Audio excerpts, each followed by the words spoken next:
Casey's Audio Vault. John Larsen of Volbeat, August 19th, 2011. Hey, can you hear me? I can hear you. Can you hear me? Just a second. I have to walk away because there's so much noise here. Hello, check. Yep, I got you. Okay, so you guys in Minneapolis today? Yes, we are. And where are you hanging out right now? Underneath, I don't know, somewhere next to the buses. All right, so where are you playing in Minneapolis?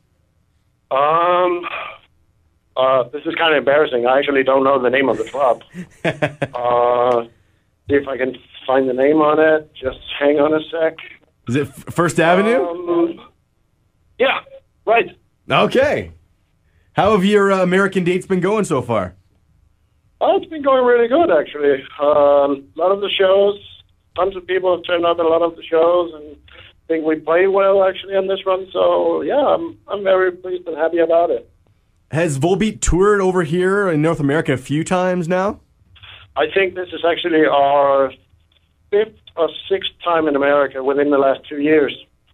Is it different now that you've got support from a U.S. label, or did you have that 2 years ago? No, we didn't really, because we were on a small Dutch label called Mascot Records, which released the first 3 albums. So, of course, they provided with the tour support that they could, but now, of course, being on Universal, they got a slightly bigger budget, so that's definitely a difference there. Could you actually make some money? Is it worth it for a band from the other side of the world to tour in America? Of course, it costs a lot of money, and I don't know if we're going to make any money at all, but that's the way it is. That's what you have to do when you start, new territories and stuff like that. The same thing when we started out in Europe all those years ago. We never earned anything, we just kept going and going and going and hoped that it would pay off. And it's the same thing that we're doing here, just hope that it will pay off at some point. Well, you're getting noticed now in North America with Fallen being a pretty big single. Mm-hmm.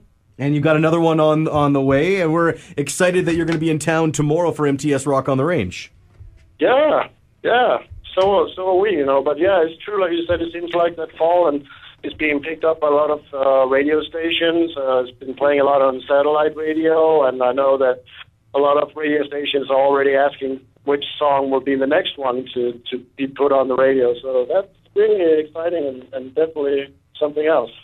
I think the stereotype over here is that most Danish musicians are in metal bands. Is that scene still really strong back at home? Well, it's not as strong as it was actually maybe 2 years ago, but that's because right now there's a bit of a change in the Danish metal scene. Some of the bands who were touring a lot, like us, for instance, had a lot of lineup changes. Some of them got dropped, from their record labels because of the way the situation in the whole music business is right now, and some of the bands have broken up, but most of them are still here, trying to regroup and start all over again. But yeah, the scene is actually... it's still there. Well, John, I'm glad I was able to get you on the phone, and have a safe trip up to Winnipeg. We'll see you tomorrow for Rock on the Range.